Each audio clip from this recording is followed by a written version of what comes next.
यदि आप कश्मीर घूमने की योजना बना रहे हैं तो आप यह ज़रूर प्लान कर रहे होंगे कि कश्मीर के श्रीनगर की डल झील में पानी पर तैरते हुए शिकारे अर्थात छोटी नाव में आप कम से कम एक बार बैठकर डल झील की सैर ज़रूर करेंगे।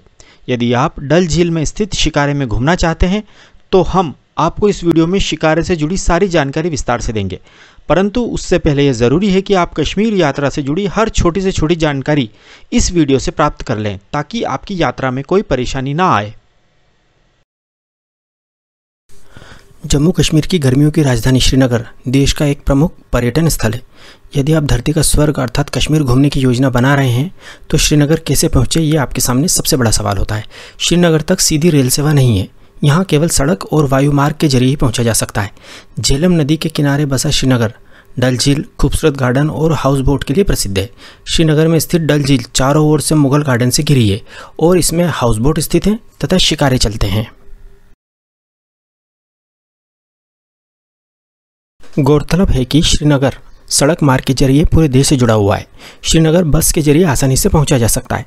श्रीनगर तक दिल्ली, पंजाब, हरियाणा आदि कई शहरों से सीधी बस सेवा है। इसके अलावा जम्मू शहर से भी सीधी बस सेवा श्रीनगर के लिए है। सड़क के रास्ते अगर आप श्रीनगर जा रहे हैं तो आपको जम्मू होकर ही जाना होगा। श्रीनगर दिल्ली से लगभग 859 किलोमीटर दूर है तथा दिल्ली से श्रीनगर का बस का किराया लगभग 1250 रुपये है तथा 18 से 19 घंटे का समय यात्रा में लगता है। इसी प्रकार जम्मू से श्रीनगर 266 किलोमीटर दूर है तथा बस का किराया 230 रुपये है। बस द्वारा जम्मू से श्रीनगर पहुंचने में लगभग 7.5 से 8 घंटे का समय लगता है। सड़क मार्ग से श्रीनगर जाने में हालांकि समय ज़्यादा लगता है, लेकिन रास्ते में मिलने वाली प्राकृतिक खूबसूरती आपकी सारी थकान मिटा देती है। ऐसी अद्वितीय प्राकृतिक खूबसूरती का लुत्फ आप हवाई यात्रा में नहीं उठा पाएंगे। आप जम्मू तक ट्रेन से भी आ सकते हैं, परंतु जम्मू से श्रीनगर आपको बस या टैक्सी से ही जाना पड़ेगा क्योंकि श्रीनगर तक रेल सेवा नहीं है। श्रीनगर बस स्टैंड पर उतरने के बाद आप ऑटो रिक्शा या टैक्सी से आपकी होटल या हाउस बोट तक पहुंच सकते हैं। ऑटो रिक्शा का किराया बहुत कम होता है जो कि दूरी के आधार पर लिया जाता है। एरोप्लेन से श्रीनगर पहुंचना थोड़ा सा महंगा ज़रूर है, लेकिन सबसे बेस्ट तरीका यही है। श्रीनगर तक भारत के लगभग हर बड़े शहर से उड़ान सेवा उपलब्ध है। एरोप्लेन के जरिए दिल्ली से नॉन स्टॉप फ्लाइट से श्रीनगर पहुंचने में करीब 1.5 घंटा लगता है। यदि आप 2 से 3 महीने पहले फ्लाइट का टिकट बुक करा लेते हैं तो दिल्ली से श्रीनगर का नॉन स्टॉप फ्लाइट का किराया केवल 2500 से 3000 रुपये पड़ता है। यदि आप 1 या 2 स्टॉप फ्लाइट चुनते हैं तो किराया और भी कम हो जाएगा। एरोप्लेन से जाने में आपका बहुत सारा समय बचता है और रास्ते में कोई परेशानी भी नहीं होती। यदि आपके साथ छोटे बच्चे हैं तो हमारा आपको सजेशन है कि आप फ्लाइट के द्वारा ही श्रीनगर जाइए। Air Asia, Indigo, spice jet, Go Air, air India आदि एयरलाइंस दिल्ली से श्रीनगर के लिए प्रतिदिन कई उड़ानें संचालित करती हैं। श्रीनगर एयरपोर्ट पर उतरने के बाद आपको अपने होटल अथवा हाउस बोट तक जाने के लिए टैक्सी करनी पड़ेगी क्योंकि ऑटो रिक्शा तथा बस आपको एयरपोर्ट पर नहीं मिलेगी। श्रीनगर एयरपोर्ट से श्रीनगर सिटी अथवा डल झील तक का टैक्सी का किराया 700 से 800 रुपये है। आप यहाँ किराया कम करने के लिए बार्गेन नहीं कर सकते क्योंकि यहाँ टैक्सी यूनियन है तथा टैक्सी वालों की मोनोपोली है।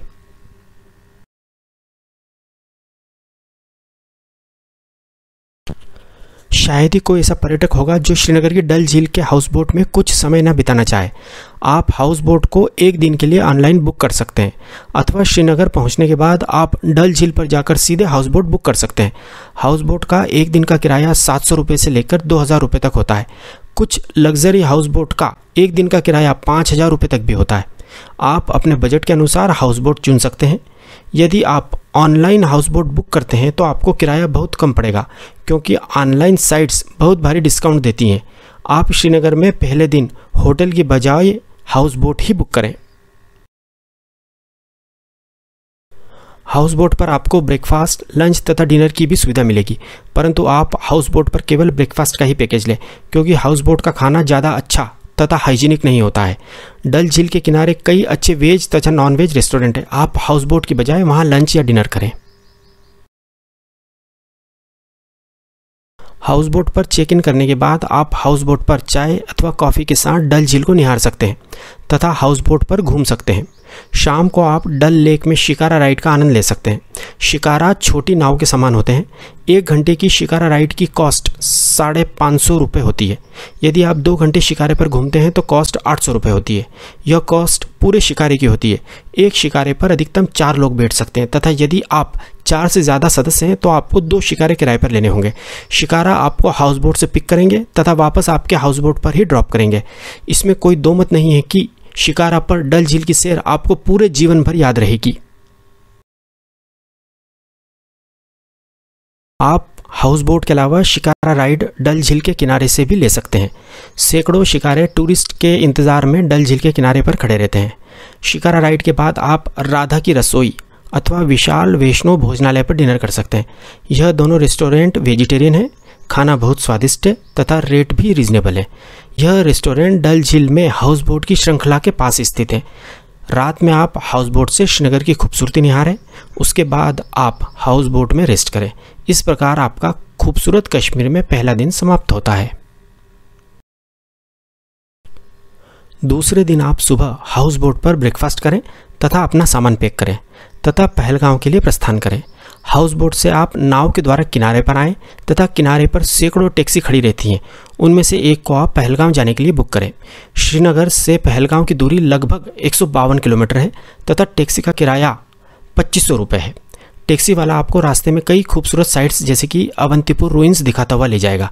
अवंतीपुर रुइंस 1100 साल पुराना राजा अवंती वर्मन द्वारा निर्मित भगवान विष्णु का मंदिर है। हालांकि यह मंदिर टूट फूट गया है परंतु फिर भी देखने लायक है।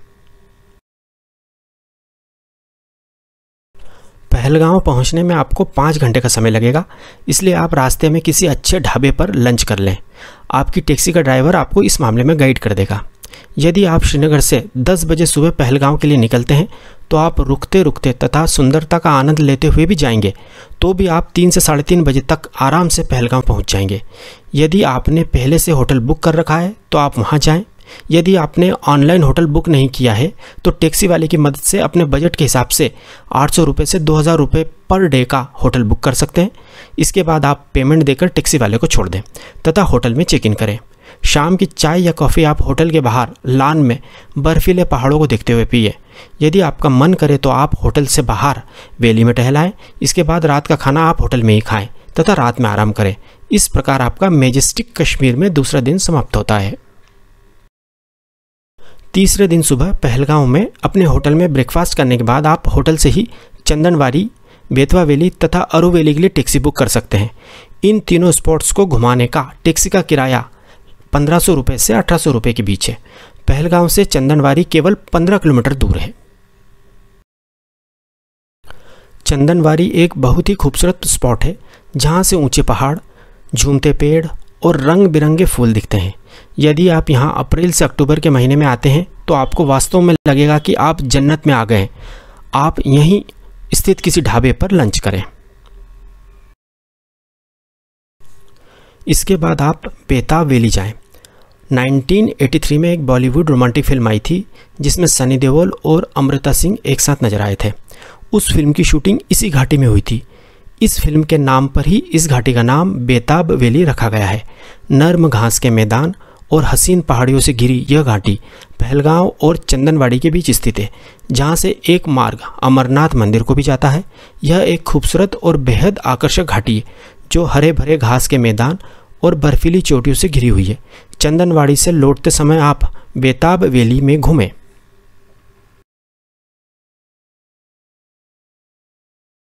बेताब वैली के बाद आप आरू वैली जाइएगा। आरू वैली एक महत्वपूर्ण पर्यटक स्थल है। इस वैली के बीचों बीच एक नदी है जिसके किनारे आरू गांव बसा हुआ है। यहाँ आप हॉर्स राइडिंग, ट्रेकिंग आदि कर सकते हैं। इस वैली में आकर आपको स्विट्जरलैंड जैसा अनुभव होगा तथा आपका मन इस वैली से वापस जाने का ही नहीं होगा। आपका मन करेगा कि आप इसी गांव में बस जाएं। आरू वैली में आपको चाय नाश्ते की दुकानें भी मिल जाएंगी। आरू वैली के बाद आप पहलगांव घूमते हुए अपनी होटल में आ जाएं तथा रात का डिनर अपनी होटल में ही करें। चौथे दिन आप होटल में ब्रेकफास्ट करके गुलमर्ग के लिए निकलें। पहलगांव से गुलमर्ग की दूरी 140 किलोमीटर है तथा पहलगांव से गुलमर्ग पहुंचने में 4 से 4.5 घंटे का समय लगता है। आपको आपकी होटल से ही गुलमर्ग के लिए टैक्सी मिल जाएगी। होटल वाले तत्काल टैक्सी बुला देते हैं। टैक्सी का किराया 2500 से 3000 रुपये के बीच होता है। आप बार्गेन करके टैक्सी का किराया कम भी करा सकते हैं। यदि आप सुबह 10 बजे भी पहलगांव से गुलमर्ग के लिए निकलते हैं तो आप 2:30 बजे तक गुलमर्ग पहुंच जाएंगे। आप चाहें तो रास्ते में लंच भी कर सकते हैं या आप गुलमर्ग पहुंचकर अपनी होटल में लंच कर सकते हैं। यदि आपने गुलमर्ग के लिए ऑनलाइन होटल बुक की है तो वह आपको बहुत सस्ती पड़ेगी, परंतु गुलमर्ग पहुंचकर यदि आप होटल सर्च करते हैं तो होटल वाले बहुत ज़्यादा रेट बताएंगे, जो 3000 से 4000 रुपये तक भी हो सकता है, जबकि ऑनलाइन बुक करने पर उसी होटल में आपको 1500 रुपये में रूम मिल जाएगा। पूरे कश्मीर में सबसे ज़्यादा महंगे होटल गुलमर्ग में ही हैं, इसलिए यहाँ के होटल ऑनलाइन ही बुक करें, अन्यथा ये होटल वाले आपको लूट लेंगे। गुलमर्ग में होटल में चेक इन करने के बाद आप होटल के बाहर प्रकृति की गोद में चाय नाश्ते का आनंद लें तथा कुछ देर होटल के बाहर पैदल ही गुलमर्ग घुमाएं। रात में होटल में डिनर करके सो जाएं। इस प्रकार आपका कश्मीर में चौथा दिन समाप्त होता है। अगले दिन अर्थात 5वें दिन आप अपने होटल में ब्रेकफास्ट करने के बाद केबल कार राइड के लिए जाएं, जिसे कश्मीर में गंडोला राइड कहते हैं। आप पोनी अर्थात घोड़े पर बैठकर गंडोला राइड के टिकट काउंटर अर्थात स्टार्टिंग पॉइंट तक भी जा सकते हैं। आप गंडोला स्टार्टिंग पॉइंट तक अपनी होटल से पैदल भी जा सकते हैं। यहाँ केवल 20 मिनट में पैदल पहुँचा जा सकता है। आप अपने बच्चों को घोड़े पर बिठा सकते हैं। यहाँ पर आपको टैक्सी करने की कतई ज़रूरत नहीं है। गंडोला राइड के 2 फेज़ होते हैं। पहला फेज़ गुलमर्ग से कुंगदूर का होता है। इसका किराया 740 रुपये है। सेकेंड फेज़ कुंगदूर से अपर वाथ तक का होता है। इसका किराया 950 रुपये होता है। यह किराया आने तथा जाने दोनों ओर का मिलाकर होता है। यहाँ कुल 100 केबल कार हैं। एक केबल कार 6 लोगों को ले जाती है। केबल कार पहले फेज़ में अर्थात कुंगदूर तक 2600 मीटर की ऊंचाई तक ले जाती है। इसमें 9 मिनट का समय लगता है। यदि आप सेकेंड फेज़ अर्थात अपर वाथ तक जाना चाहते हैं तो केबल कार आपको 3747 मीटर तक ऊपर ले जाती है। यहाँ पहुँचने में लगभग 12 मिनट लगते हैं। गंडोला राइड से फेज़ 1 या फेज़ 2 पर उतरकर स्नो एक्टिविटीज़ को एंजॉय किया जा सकता है। अब पर्यटकों के मन में यह सवाल उठता है कि फेज़ 1 पर जाएं या फेज़ 2 पर। यदि आप अप्रैल, मई तथा जून में गुलमर्ग आते हैं तो ही आपको फेज़ 2 तक जाना चाहिए, क्योंकि इन 3 महीनों में फेज़ 2 पर ही बर्फ़ मिलती है तथा वहीं पर स्नो एक्टिविटीज़ जैसे स्कीइंग, स्नो बाइकिंग आदि होती हैं। इन 3 महीनों में फेज़ 1 पर बर्फ़ नहीं मिलती है। अन्य सभी महीनों में फेज़ 1 तक ही जाना चाहिए, क्योंकि सारी स्नो एक्टिविटीज़ फेज़ 1 पर ही होती हैं, फेज़ 2 पर नहीं। कुंगदूर अथवा अपर वाथ में स्नो एक्टिविटीज़ करने के बाद आप गंडोला से वापस गुलमर्ग आ जाएं। रात का खाना आप अपने होटल में ही खाएं तथा आराम करें, क्योंकि आप स्नो एक्टिविटीज़ के बाद बहुत ज़्यादा थक जाएंगे। एक महत्वपूर्ण बात, गुलमर्ग अपनी स्नो एक्टिविटीज़ के लिए देश भर में फेमस है। यदि आप अप्रैल, मई तथा जून में कश्मीर घूमने का प्लान बना रहे हैं तो आपको स्नो केवल गुलमर्ग में ही मिलेगा तथा वह भी कुंगदूर अथवा अपर वाथ में। अन्य जगह पर बर्फ़ पहाड़ों पर रहती है जहां जाना संभव नहीं है। केवल गुलमर्ग में ही आप गर्मियों में बर्फ़ को हाथ से छू सकते हैं। छठे दिन आप गुलमर्ग से श्रीनगर के लिए प्रस्थान करें। गुलमर्ग में आप होटल में ब्रेकफास्ट करने के बाद होटल से ही टैक्सी बुक करें। गुलमर्ग से श्रीनगर की दूरी केवल 50 किलोमीटर है तथा टैक्सी का किराया 1500 से 1800 रुपये के बीच है तथा गुलमर्ग से श्रीनगर पहुंचने में 1.5 से 2 घंटे का समय लगता है। श्रीनगर पहुंचकर आप होटल बुक करें। श्रीनगर में होटल का किराया कम होता है, जो 1000 से 1500 रुपये के बीच होता है। यदि आपने ऑनलाइन होटल बुक कर रखी है तो आपका होटल बुकिंग का समय बचेगा। श्रीनगर में होटल 2 दिन के लिए बुक करें। होटल में चेक इन करने के बाद आप टैक्सी बुक कर सकते हैं या ऑटो रिक्शा से श्रीनगर लोकल साइट सीन कर सकते हैं।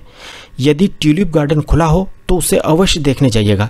यह गार्डन अप्रैल में केवल 20 से 25 दिन के लिए ही खुला रहता है, क्योंकि ट्यूलिप फ्लावर साल में केवल 20-25 दिन ही खिलते हैं।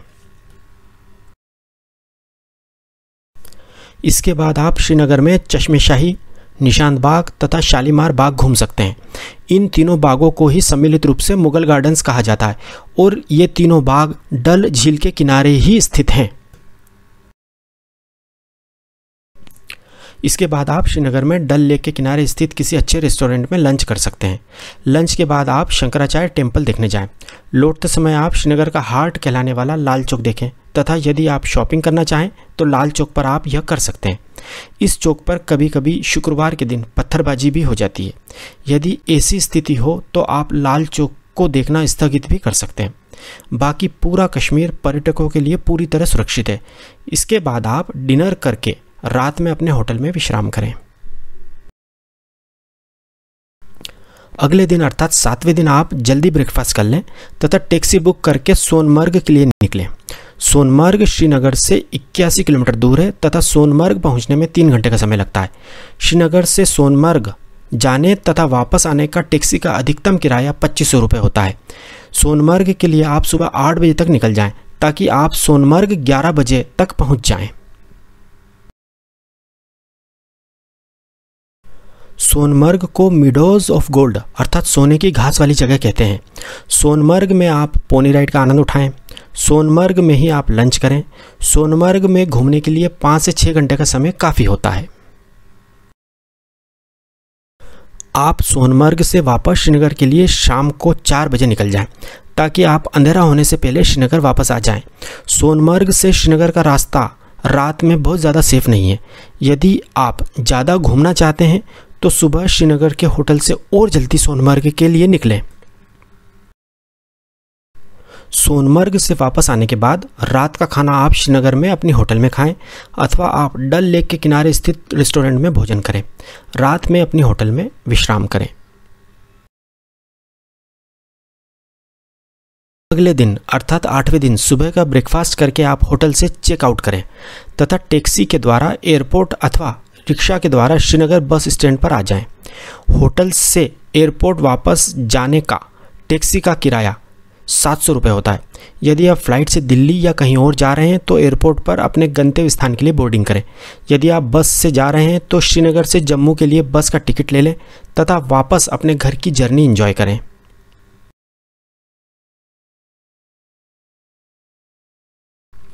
अब हम 8 दिन की इस कश्मीर यात्रा के कुल खर्च पर बात करते हैं। 4 लोगों का दिल्ली से श्रीनगर तथा रिटर्न श्रीनगर से दिल्ली का फ्लाइट का किराया 20,000 रुपये। 4 लोगों का 8 दिन का टैक्सी का कुल किराया 14,000 रुपये। 4 लोगों का 8 दिन का होटल तथा हाउस बोट का किराया 14,000 रुपये। 4 लोगों का 8 दिन का भोजन का खर्च 14,000 रुपये। 4 लोगों का 8 दिन का साइट सीइंग तथा एक्टिविटी का खर्च 10,000 रुपये। 4 लोगों का कश्मीर में 8 दिन का अधिकतम कुल खर्च 72,000 रुपये। इसे हम 4 से भाग देते हैं तो प्रति व्यक्ति अधिकतम कुल खर्च 18,000 रुपये आता है। इस प्रकार आप केवल 18,000 रुपये में शानदार तरीके से फ़्लाइट को शामिल करते हुए कश्मीर घूम सकते हैं। यदि आप फ़्लाइट की जगह बस से कश्मीर आते हैं तो प्रति व्यक्ति खर्च घटकर केवल 15,000 रुपये ही होगा। यदि आप ऑनलाइन होटल बुक कर लेते हैं तो होटल का खर्च 14,000 रुपये से घटकर केवल 9,000 रुपये ही आएगा। तो अब इंतज़ार मत कीजिए, जल्दी ही कश्मीर घूमने का प्लान बनाइए और अधिक जानकारी के लिए हमें मैसेज करें। यदि आपको हमारी जानकारी सही तथा उपयोगी लगी हो तो हमारे चैनल एक्सप्लोर इंडिया विद विकास को सब्सक्राइब ज़रूर कीजिएगा। Thank you.